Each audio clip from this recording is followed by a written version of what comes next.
Hello, YouTube, and welcome to the first episode of Brackets and Baskets. I will be your host for this, as long as any other content created on this channel. My name is Matt T, and today we will be talking about college basketball exclusively, as it is March. And if you're wondering, because this is kind of a new channel and something new that I'm trying, and I know my voice probably doesn't sound as well as it hopefully will be by the time I continue to make more content. But we will also look at other sports and such on this channel, such as NFL, NBA, MLB, college sports as well, college hockey, softball, volleyball, you name it. Any team sport will probably be covered at some point on this channel. We will also have other things coming, but I don't want to really make any promises that I'm not too sure I could keep. So we'll just keep it simple for now. We'll start with this channel's first exclusive show, and that will be Brackets and Baskets. And what time to start would be March. I meant for this to start on Monday, but because of unforeseen circumstances, I had to push it to Tuesday, and I ran out of time because there was a lot of work that actually goes into this that you wouldn't think so. After watching, you probably will think, boy, how long did it take him? 10 minutes. So let's just look at what the rundown of today will be. So today we will look at the conference tournaments that have already began, look at a recap of those games. We'll look at a preview of the ones starting tonight, as well as some that are happening tomorrow, but that will not have as much analysis behind it, as that will be coming out tomorrow in detail for that. So we'll just keep it to what's going on tonight. We'll also look at some results for Monday and Tuesday night in non-conference tournament games, see who helped and hurt themselves in the results of those. So let's get going. Our first conference tournament that got underway was Monday night with the ASUN tournament. I've always enjoyed watching this one as a nice appetizer for March and the signaling of the season. It's kind of like going to a fancy restaurant. You order a meal and you get to eat bread while you wait. And Monday night was a pretty good night of action for the conference. We will start with the 7 seed Jacksonville going to the number 2 seed Liberty. This game was neck and neck after Liberty had jumped out to an early 9-0 lead. Then David Bell got called for a rare flagrant 2 when he grabbed Scotty James by the shoulder and pulled him to the floor after a teammate had already got the rebound. The ejection was warranted, and after this it seemed to wake Liberty up as they went on another 9-0 scoring run and never looked back. Jacksonville got no scoring help from one of the best players in the conference in J.D. Notae, who played abysmal, going 2 for 12 on field goals and 0 for 7 on threes, which is very rare for a player like him. Hogan and Santos led the team with 13 apiece. Liberty was led by Georgie Ortiz 16 and Scotty James 15. Cabell Jr. had 11, and Mayo Baxter Bell had 8 off the bench. Who would Liberty face in the next round on Thursday? To find that out, we go to the Battle of the Norths with North Florida and North Alabama, the 3 and 6, facing off. A very back and forth game as well. Except this was not just early out, it was throughout the game, as the Ospreys only led by 1 at half, but the three-pointer started falling in the second, and the Lions had an awful time trying to match them. Aminu, who is the Defensive Player of the Year in the conference and the league's best shot blocker, had 6 on the evening for the Ospreys. Part of the reason why North Alabama could not get anything going, even with the stars of the Lions turning out, with Jamari Blackman getting 15 and Kendarius Smith putting in 14. Agnew had 13 off the bench as well. For North Florida, the aforementioned Aminu had 12 points and 14 boards to go with his 6 blocks. Garrett Sams led the way on the offensive end with 18 points, 10 rebounds. Gandarosa had 14, and Hendricks with 13, in an impressive win for a team whose best player was kicked off the team barely a week ago. They will now travel to Lynchburg Thursday night to face the Liberty Flames. And the other 2 matchups, we have Kennesaw State, the 8 seed, taking on Lipscomb. This was already going to be an uphill battle for the Owls, as they had not won a road game all season long. But when it was announced Tyler Hooker, the conference leading scorer, would miss the game due to injury, it was almost a lost cause. But give Kennesaw some credit. They did play a lot better than it would appear. They got close in the second half, even outscoring the Bison 45-44. They came up short 71-86 as Lipscomb's Kenny Cooper got a surprising triple-double with a 15-10-10 stat line, as it's only second in school history. The Owls got scoring from Danny Lewis, who had 25, and Bobby Parker, who added 18 to lead Kennesaw in scoring in Tyler Hooker's absence. For the Bison of Lipscomb, they got 26 points from ASUN Player of the Year Garrison Matthews and 16 from Marbury to go along with that. Who would they play in the next round? To find this out, we head out to Florida, where Florida Gulf Coast would host New Jersey Tech. New Jersey Tech, seeking their first conference postseason victory, got off to a hot start behind their best player and one of the conference's best, Zach Cooks, who had 20 in the first 14 minutes to get the Highlanders a huge lead. He finished with 25 points. Dunk City would go on a 12-0 run in roughly a 90-second span, and Casimir, the transfer from Iona for the Eagles, hit a 3 at the buzzer to cut it to 5. In the second half, it started much like the first. New Jersey squad got up by around 20, and the Eagles went on a run for Florida Gulf Coast and tried to make it more respectable, even getting it to a 3-point deficit at one point in the game, before ultimately falling to New Jersey Tech 83-78. DeAndre Wilson added a team-high 26 to go with Cook's 25, and Abdul Lewis put up 18. Florida Gulf Coast got 27 from De Niro Procurious, and Baxter Jr. added 15 with Cato's 11 from the bench. Casimir had a disappointing outing, putting up just 7 points, 4 assists, 2 rebounds. So New Jersey Tech will travel to Nashville Thursday to play Lipscomb, a preview of the semifinals for the ASUN tournament, which occurs on Thursday, will be on the next episode. So the Big South tournament got underway Tuesday night with 3 games, so we'll jump into that. The game that we'll first talk about was the Longwood Racers against the Hampton Pirates. This game was a little tighter than I was expecting it. It was a 1-point game at the end of the first half. The game was not decided until the waning minutes when the Pirates knocked down their free throws and the Lancers had no answers on the offensive end. Jalen Wilson led Longwood in scoring with 23. Shabuti Phillips added 12, and Jashawn Smith with 13. Hampton got the usual from Jermaine Morrow, who led the game with 28 points, going an impressive 16 for 16 on free throws. And right before the 4-minute media timeout, he had a nice up and under to extend the lead and help Hampton maintain it from then on out. For Longwood, Greg Hextall had a double-double with 17 points, 10 rebounds stat line. Akeem Mitchell also chipped in with 14.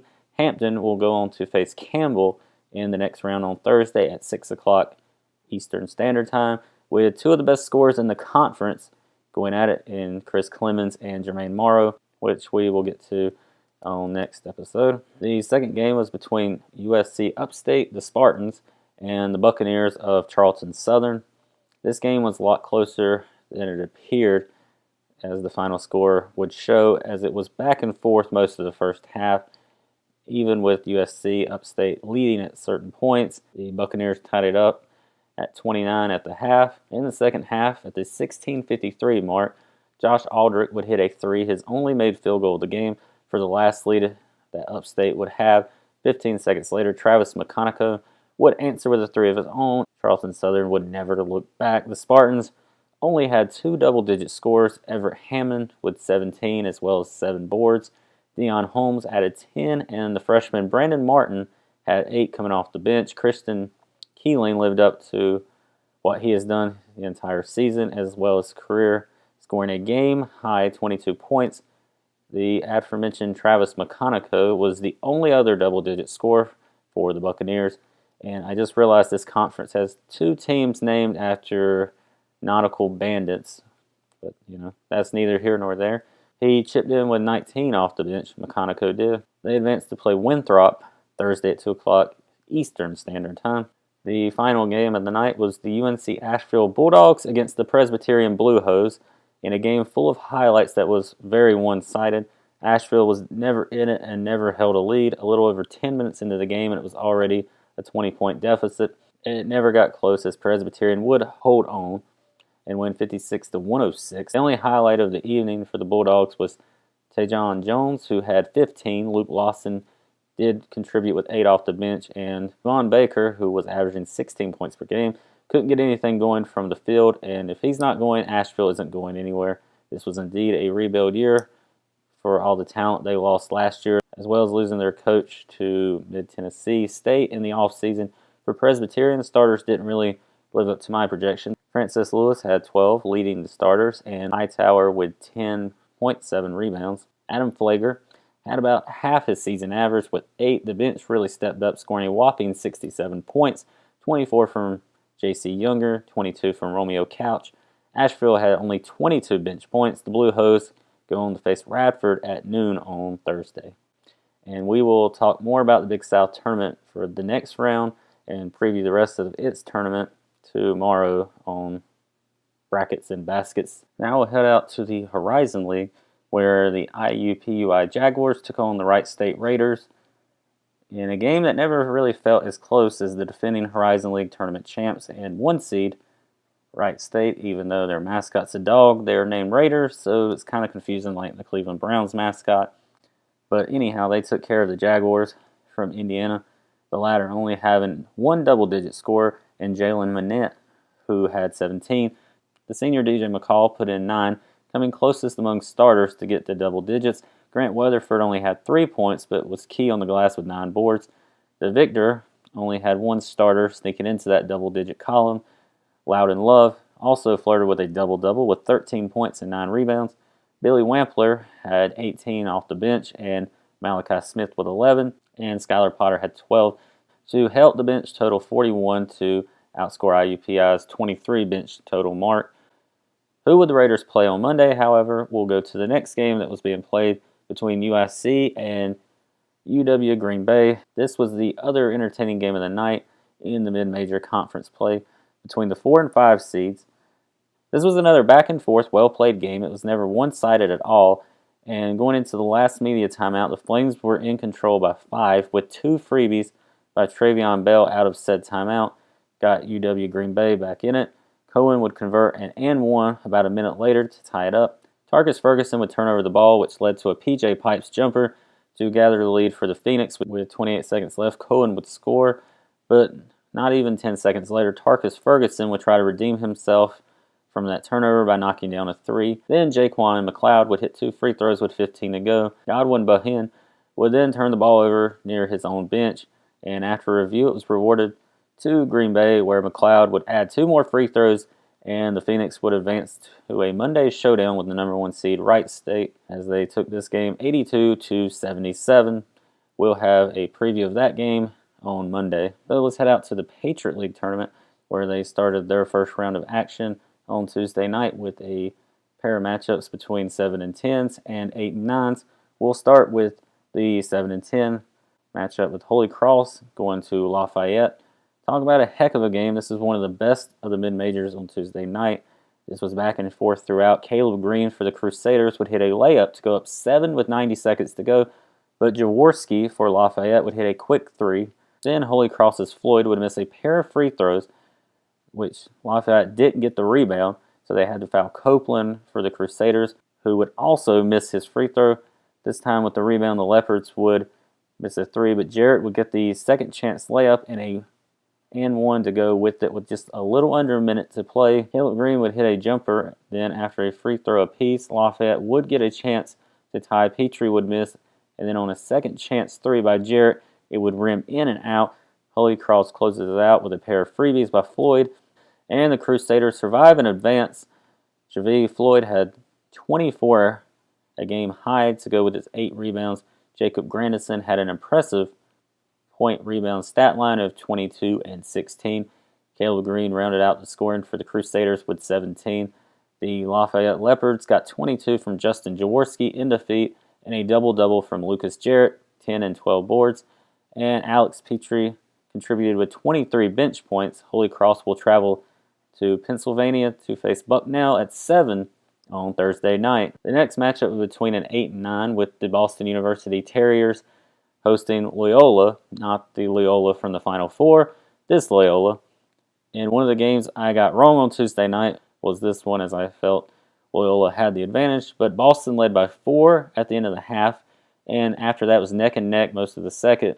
But once the Terriers got up by 9, the lead was never really too unsure for them. They would cut it to 5 after Jalen Andrews' jumper with 38 seconds to go. Boston would hit 6 free throws down the stretch, with an Andrew Costeka jumper being the only points in between that run for Loyola. Speaking of Costeka, he had a team-high 16, which is no surprise as he is the conference's leading scorer.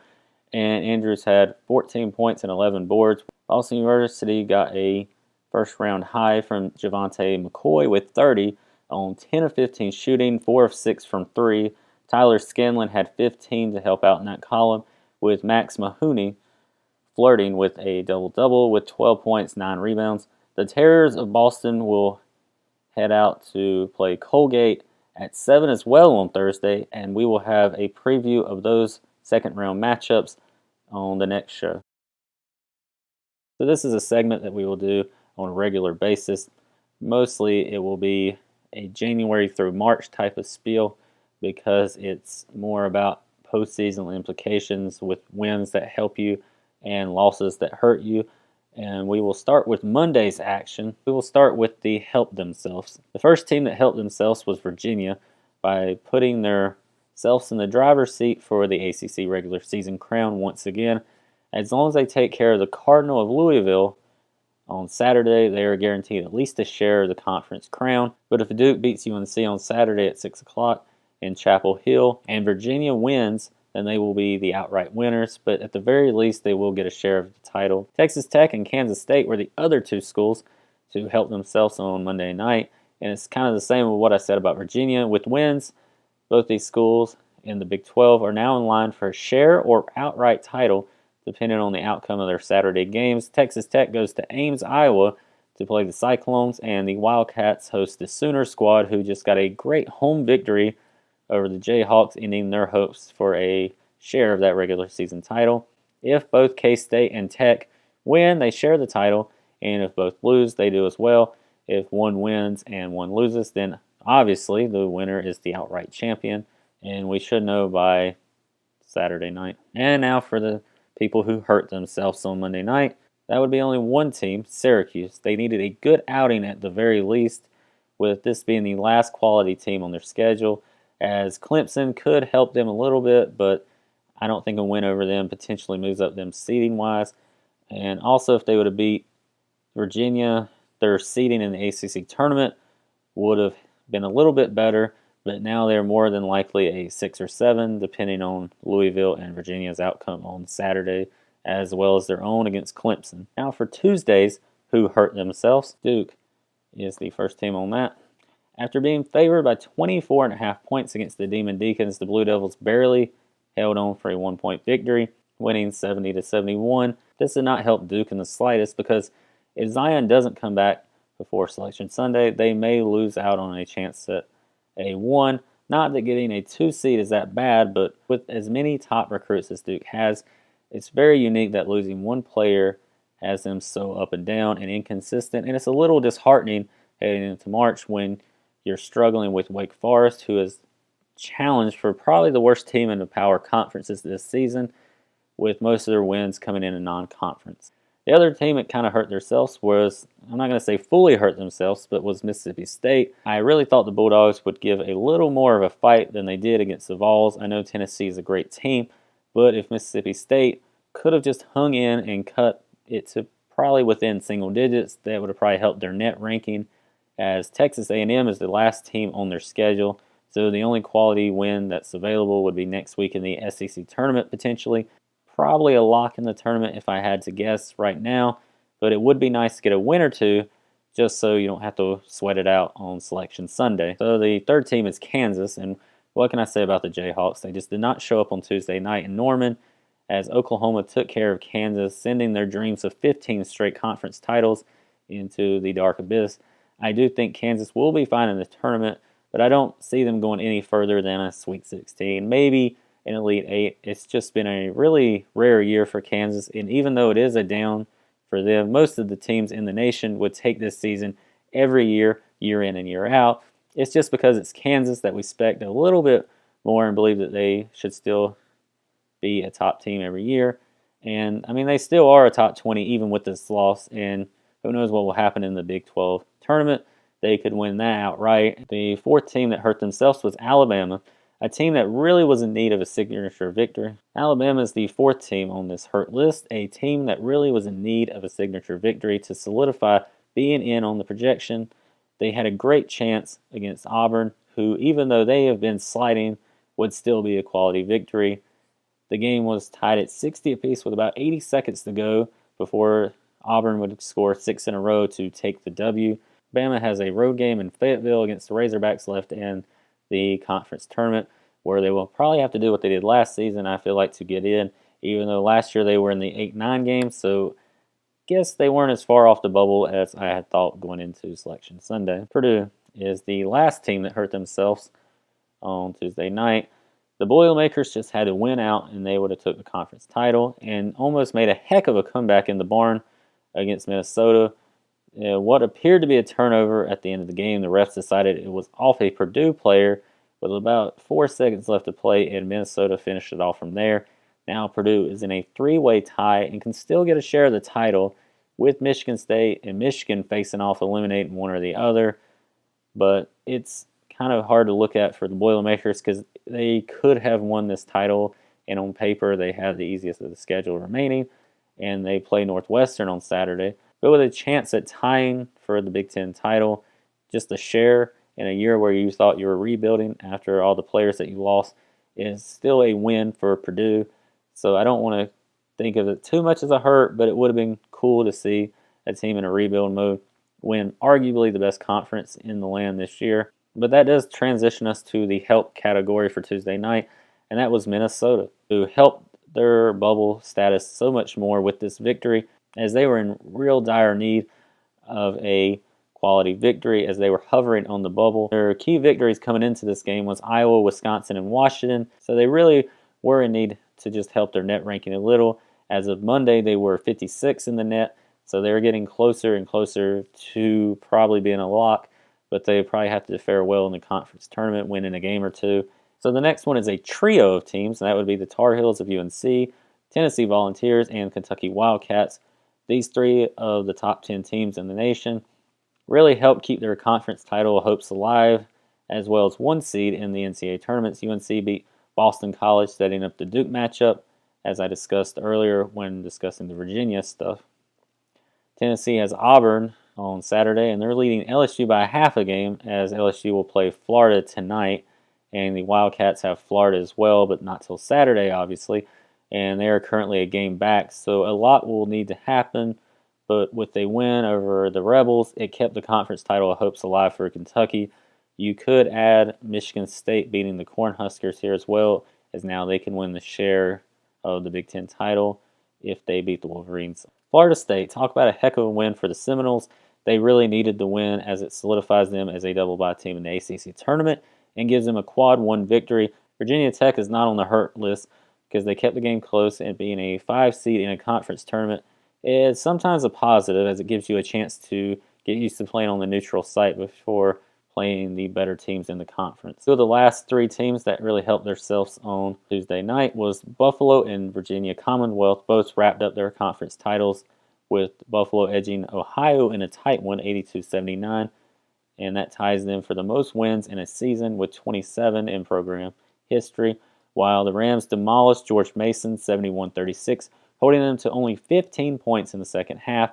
VCU has been a nice surprise and almost a lock for the NCAA tournament. Buffalo also fits this category, even though they are not as surprising after the past season or 2 that they've had. The final team in one of the late games on Tuesday night, Utah State, really helped themselves with a win over Colorado State to end their season with no way to lose the conference title. And Utah State defeated Air Force. So at the very least, Utah State will get a share of the conference title, as them and Nevada split during the season. And Nevada does play San Diego State on Saturday, a team that beat them a few weeks ago. So to me, both of these teams are locks for the tournament, as they've been really good all year. They're both top 30 in the net. But you never know with the committee and mid-major, so if one of them doesn't win the Mountain West Conference tournament, we may see Utah State not in it, which would be unfortunate. So that is it for that segment. Now we'll head to the next segment, what to watch for, and it just so happens to be on Wednesday night. So we'll start looking at some conference tournaments that do begin tonight, and we will start with the NEC, which starts at 6 o'clock, and the rest of the games are at 7. This will be available on NEC's Front Row website. It is a great streaming site. It's very easy to use. I have used it many of times in the past. I've never had an issue with it. If you Google NEC Front Row, it's the first result that comes up. We will start with the first matchup between the 1 and 8 seed, St. Francis, PA, and Bryant. The Red Flashes have only made the tournament once in their existence, and that was in 1991 when they lost to Arizona by 13 as a 15 seed in Salt Lake City. St. Francis is led by junior guard Keith Braxton, who is averaging nearly a double-double with 16.4 points per game and 9.6 rebounds per game. And as you can guess, he is one of the better scorers in the conference and a player to watch in the tournament. Another two guards on this team are upperclassmen Jamal King and Isaiah Blackman, both averaging over 11 a game as well, and finished the season 16, 13, and 12 and 6 in the conference play to get their 1 seed. Their opponents have never made the NCAA tournament, and this year they have two of the top scorers averaging a little over 15 a game in juniors Adam Grant and Sebastian Towns. Byron Hawkins is also another good scorer who's averaging well over 10 a game. This series during the season was split between the two, and my prediction is that St. Francis, with a home court advantage and going 6-3 in conference at home, including a win over Bryant, will get the victory here over the Bulldogs. The next matchup is between the 2 and 7 seed in Fairleigh Dickinson Knights hosting the Wagner Seahawks. FDU has been to the tournament 5 times in their history.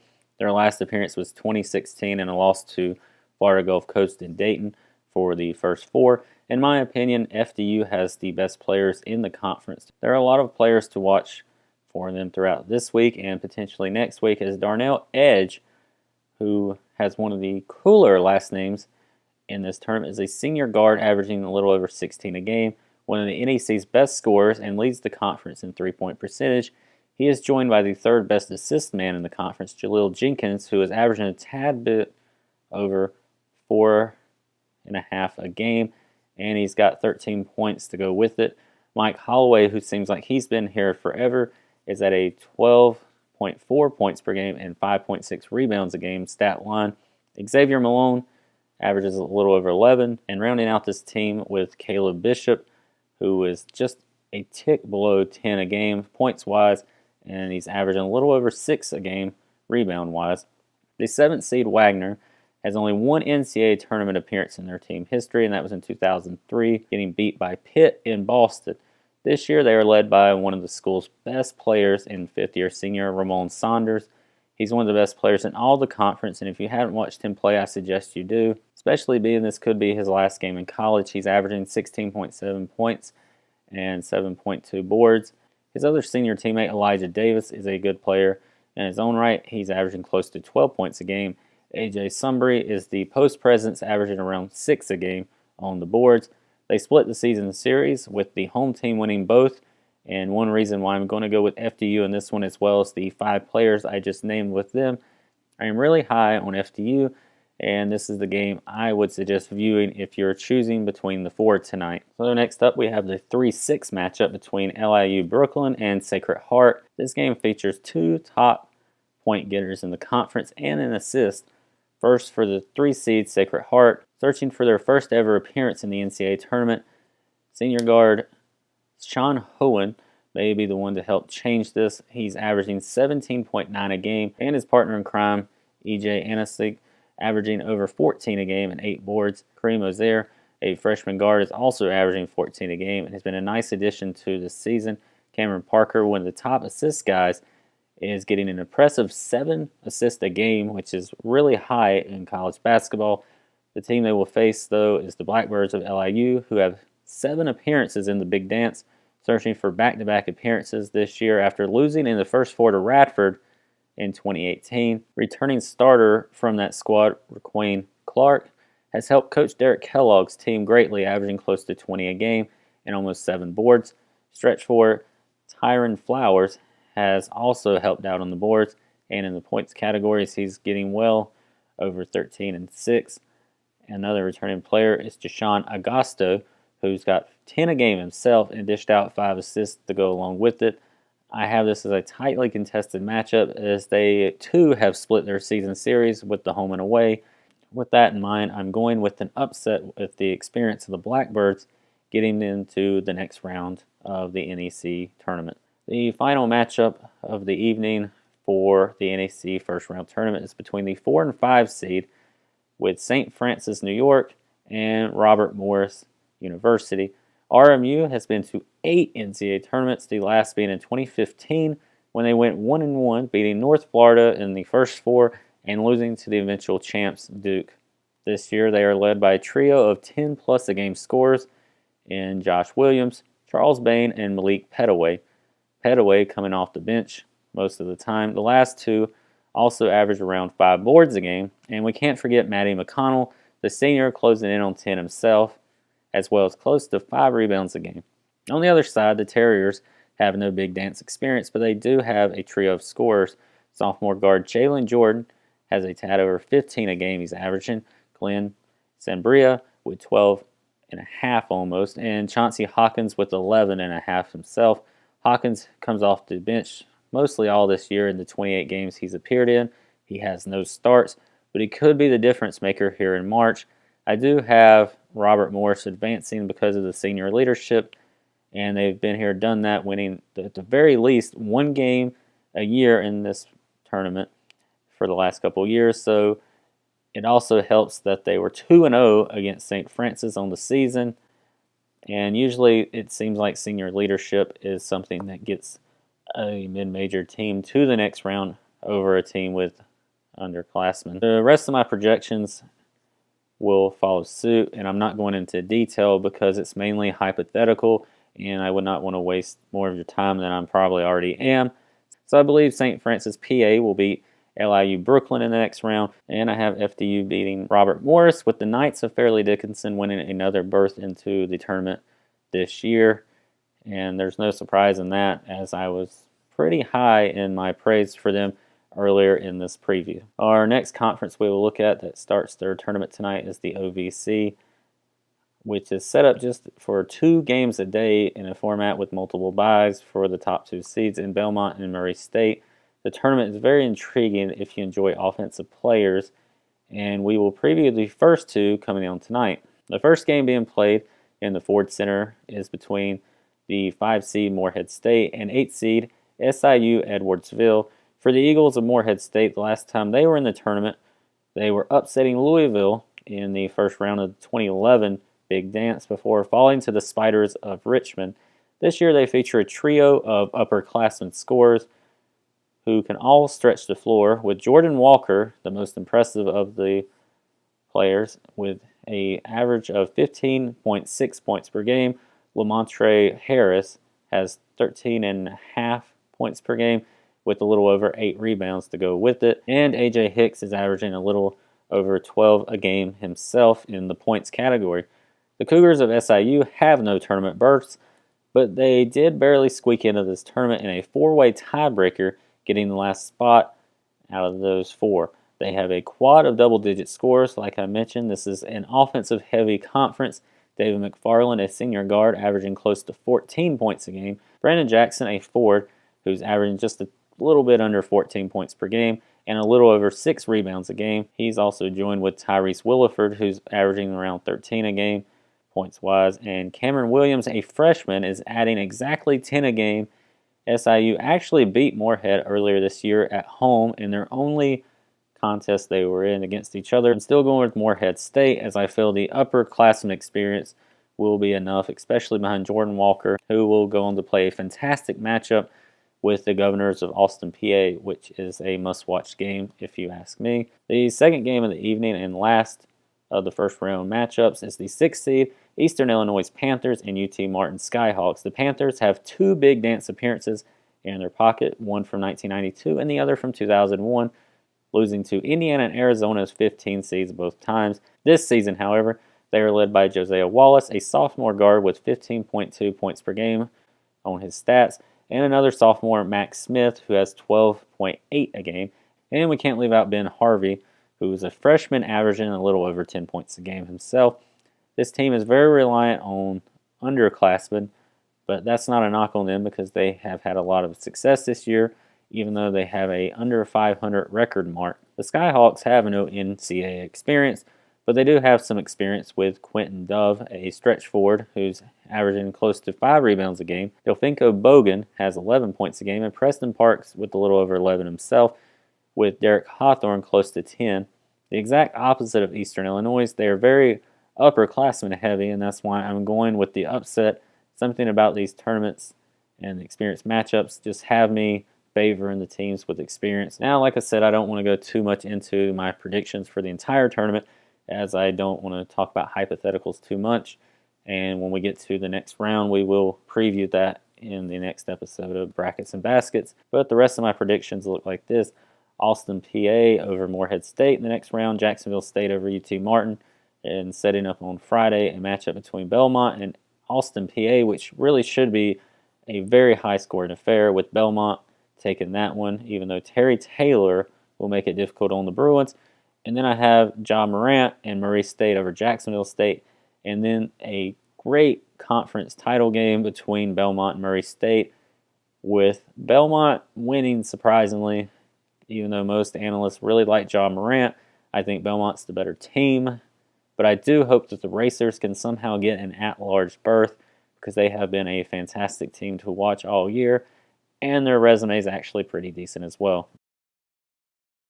Other than the mid-major tournaments in the NEC, OVC, and Horizon League, there is Marquette and Seton Hall on, which will be on FS1.